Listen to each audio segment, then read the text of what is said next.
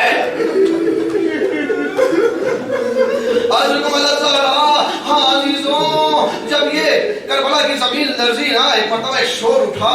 جب شور ہوگا ہوا تو جناب زینب نے پوچھا کہ یہ شور کیوں ہو رہا ہے؟ کسی نے آ کے بتایا کہ عمر سعد آیا ہے۔ پھر ایک شور اٹھا، جناب زینب نے پوچھا کون آیا؟ کہا شمر ابن ذوالجوشن آیا ہوا ہے۔ ہاں جیسے شمر کا نام آیا، زینب تڑپ گئی۔ ہاں یہ وہی ہے جس نے میرے بھیا کو سوا کرے گا۔ جزاکم ربکم خیر الجزا، خدا آپ کو کوئی غم نہ دے سوائے غم امام مظلوم کے۔ ہاں عزیزوں، وہ وقت بھی آیا جس شب عاشور آئی۔ حسین کا قافلہ وارد ہونے سے پہلے کربلا میں تقریباً 26 ذوالحج کو وادی ذی حسم یا ذی حسم پہ ایک قافلہ 1,000 لشکر پہ مشتمل آیا، اور آنے کے بعد حسین کے قافلے کو روکا۔ اس کا سردار کون تھا؟ حر ابن یزید ریاحی، جس نے آ کے قافلے کو روکا۔ اور کہتے ہیں کہ وہ قافلہ جب وہاں پہنچا تو اس قافلے والے پیاسے تھے، یہاں تک کہ جانور بھی پیاسے تھے۔ امام حسین کریم مولا ہے نا ہمارا، امام حسین علیہ السلام نے جناب عباس کو بلایا، اور جناب عباس کو بلانے کے بعد کہا عباس ان لشکروں کو پانی پلاؤ۔ اے میرے مولا، آپ کو تو معلوم ہے کہ آپ کے بچے پیاس سے تڑپے گے، مولا یہ پانی بچا کے رکھ دیجیے۔ کتنا کریم مولا ہے، کتنا سخی مولا ہے۔ میرے عزیزوں، پانی پلایا، اس کے بعد پتہ ہے کیا کیا؟ عباس کو پھر بلایا، کہا ان کے جانوروں کو بھی پانی پلاؤ، ان کی سواریوں کو بھی پانی پلاؤ، اور اس کے بعد کہا جب تک کوئی سواری 3 مرتبہ منہ نہ ہٹالے تب تک پانی پلانا۔ سواریوں کو بھی پانی پلایا گیا۔ ایک ملعون خود نقل کرتا ہے کہ میں پیاس سے چاپلب ہو رہا تھا اور میں اپنے سواری سے گرا، زمین پہ گرا، اور اس کے بعد ایک شخص آیا دوڑتے ہوئے، جیسے پانی مجھے دیا، میں نے ہاتھ میں لیا، میرے ہاتھ کانپ رہے تھے، وہ مشک میرے ہاتھ سے گر گئی۔ میں نے دیکھا کہ ایک مرتبہ ایک شخص کرسی سے خود اٹھا، اٹھ کے میرے پاس آیا، میرے پاس آنے کے بعد اپنے ہاتھوں سے مجھے پانی پلایا۔ میں نے بعد میں کسی سے پوچھا یہ کون ہے؟ کہا یہی تو حسین ابن علی ہے۔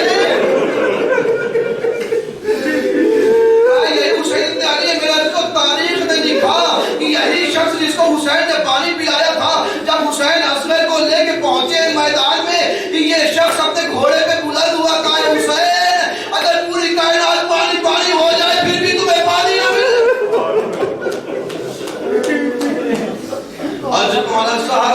خدا آپ کو کوئی غم نہ دے۔ ہاں میرے عزیزوں، پانی پلایا گیا، اس کے بعد حر آیا، حر نے خود تقاضا کیا کہ ہم آپ کے پیچھے نماز پڑھنا چاہتے ہیں۔ امام حسین دیکھ رہے ہیں یہ نماز پڑھنا چاہتا ہے، امام حسین اس کے ایمان کو پرکھ رہے ہیں۔ نماز ہوئی، نماز کے بعد امام حسین علیہ السلام چلے، حر نے لجام کو پکڑا، کہا ہم آپ کو آگے نہ جانے دیں گے، ہم کو حکم ملا ہے کہ آپ کو یہاں روک دیں۔ امام نے فرمایا سقلت کا امک یا حر، اے حر تیری ماں تیرے غم میں بیٹھے۔ یہ جملہ کہا کون ہے میرے عزیزوں؟ تاریخ کوفہ میں جا کے پڑھیے، حر کوفے کا بہت شجاع ترین سردار ہے۔ جیسے جملہ کہا لرز گیا، کہا اے حسین اگر تمہاری ماں فاطمہ نہ ہوتی تو میں بھی کچھ کہتا. امام حسین نے دیکھ لیا کہ اس کے اندر فاطمہ کا اکرام ہے, ایمان کو ٹٹول لیا میرے مولا نے. میرے عزیزوں یہ سانحہ ہوا کسی جاسوس نے یہاں سے ایک لیٹر لکھا ابن زیاد کو, کہا پوری حسین کے ساتھ سختی نہیں کرتا. وہاں سے ابن زیاد نے اپنے قاصد کو بھیجا اور بھیجنے کے بعد اس لیٹر میں یہ لکھا, اس تحریر میں لکھا کہ اے حر حسین کو گھیر کر ایسی جگہ لے کے جاؤ جو بے آب و گیا ہو, جہاں نہ کھانا ہو, جہاں نہ پانی کا کوئی بندوبست ہو, ایسی جگہ پہ لے کے جاؤ اور حسین کے ساتھ سختی کرو, اور جب تک تم حسین کے ساتھ ہو میرا وہ جاسوس رہے گا اور مجھے خبر دیتا رہے گا. اور وہ نامہ لے کے پہنچا, امام حسین کو دکھایا, کہا مولا دیکھیے یہ نامہ لکھ کے آیا ہے. تاریخ نے باقاعدہ لکھا ہے کہ حر کو اندازہ نہیں تھا, حر کو نہیں پتا تھا کہ حسین کو قتل کیا جائے گا. حر یہ سمجھ رہا تھا کہ حسین کو صرف لے کے ابن زیاد تک پہنچانا ہے. اور خود یہ تاریخ نے آگے لکھا, بھی آگے پیش کروں گا کہ جب ایک مرتبہ حر نے روکا اور روک کے میرے عزیزوں ایک جملہ ہمیشہ یاد رکھیے گا کہ جب کربلا میں امام حسین پہنچے ہیں, آپ یہ سنتے چلے ہیں کہ حر گھیر کے لایا حسین کو. حر گھیر کے نہیں لائے, حسین گھیر کے لے کے گئے حر کو. کبھی آپ نے دیکھا ہے کہ کوئی قیدی ہو اور قیدی کی اپنی منمانی چلتی ہو؟ قیدیوں کی اپنی کوئی منمانی نہیں ہوتی. لیکن کربلا میں جب حسین پہنچے ہیں تو حسین کا رہوار رکا ہے. کب حسین رکے؟ حر نے نہیں روکا, حر نے نہیں گھیرا. امام حسین خود اپنی سواری کبھی پیش کروں گا کہ معصوم کی ہجرت کا اختتام سواری کے رکنے پہ ہوتا ہے. امام حسین پہنچے کربلا کے میدان میں, سواری رکی, امام حسین علیہ السلام وہاں پہ رک گئے. اب اس کے بعد میں نے عرض کیا کہ لشکر پہ لشکر آنا شروع ہو گئے. 2 محرم کو وارد کربلا ہوئے, 3 محرم سے 4 محرم تک لشکر جمع ہو گئے. یہاں تک کہ وہ مرحلہ آیا کہ جب شب عاشور آئی, یا 5 تاریخ میں لکھا صبح عاشور. میرے عزیزوں عاشور کی شب آئی, حر بے چین ہے, ٹہل رہا ہے. ایک شخص آیا کہا اے حر میں نے اتنا بے چین تم کو کبھی نہیں دیکھا. اے حر مجھ سے کوئی پوچھتا تھا سب سے شجاع کون ہے, میں تیرا نام لیتا تھا. یہ تیری کیا کیفیت ہے, کیسی کیفیت تھی؟ کہہ رہے حر لرز رہا ہے, چل رہا ہے تو ہل رہا ہے, سنبھل نہیں پا رہا ہے. ایک مرتبہ اس نے پوچھا یہ تمہاری کیا کیفیت ہے؟ حر نے فرمایا کہ میں اپنے آپ کو جنت اور جہنم کے درمیان پا رہا ہوں, میں اپنے آپ کو جنت اور جہنم کے درمیان پا رہا ہوں. میرے عزیزوں وضو کرنے جاتا ہے, کانوں میں آواز آتی ہے حر تو پانی بہا رہا ہے, خیمے میں میرے بچے حر بے چین مضطرب ہے. حر کا بیٹا علی ابن حر آیا, آنے کے بعد بابا کیا حالت ہے, بابا آپ کی کیفیت کیسی ہوتی جا رہی ہے؟ حر نے اپنے بیٹے کو لیا, لے کے ایک مرتبہ حسین کے خیمے کی پشت پہ آیا. بیٹا کان لگا کے سنو, کچھ سنائی دے رہا ہے؟ کہا ہاں بابا سنائی دے رہا ہے. کیسی آوازیں ہیں؟ کہا حسین کے بچوں کی التاش التاش کی صدائیں آ رہی ہے. ہاں میں نے ویسے ہی سنا. حر کے بیٹے نے سر جھکا رکھا. حر سمجھ گیا کہ بیٹا بھی میرے ساتھ چل سکتا ہے. میرا جو حر کا بھائی آیا مصعب ابن یزید رہائی, حر کا بھائی آیا, اور آنے کے بعد جب اس نے کیفیت دیکھی حر نے بتایا سارے حالات, وہ بھی تیار ہوا, غلام بھی تیار ہوا. میرے عزیزوں صبح نمودار ہوئی, یہ 4 افراد یزید کے لشکر سے نکلے, نکل کے حسین کے خیمے کی طرف چلے. اب وہاں جب حسین ابن علی نے دیکھا کہ کوئی آ رہا ہے, مولا عباس آئے, آنے کے بعد کہا آقا 4 لوگ سوار ہو کے آ رہے ہیں. امام حسین نے فرمایا عباس گھبراؤ نہیں, وہ لڑنے کے نہیں آ رہے, وہ ہمارے مہمان آ رہے ہیں. ہاں جو مسئولیت حسین ابن علی, اب آپ سنیے گا کہ حسین ابن علی اٹھے, علی اکبر کو بلایا, حبیب کو بلایا, عباس کو بلایا. بلانے کے بعد کہا دیکھو عباس تم میرے بھائی ہو, لہذا حر کے بھائی کا استقبال تم کرو گے. اکبر تم میرے جوان لال ہو, حر کے لال کا استقبال تم کرو گے. حبیب کو بلایا, حبیب تم میرے بچپن کے دوست ہو, حر کا استقبال تم کرو گے. اللہ نے مظلوم کیا حسین, حر کے غلام کا استقبال, حر کے غلام کا استقبال حسین خود کر رہا ہے. حر نے اپنے بیٹے سے کہا میرے ہاتھوں کو باندھ دو. بابا کیوں؟ کہا اسی ہاتھوں سے میں نے حسین کے نجام پہ ہاتھ ڈالا تھا. اپنے بیٹے سے میری آنکھوں میں پٹی باندھ دو. کہا کیوں؟ کہا اس لیے انہی آنکھوں سے میں نے حسین کو قیس کی نگاہوں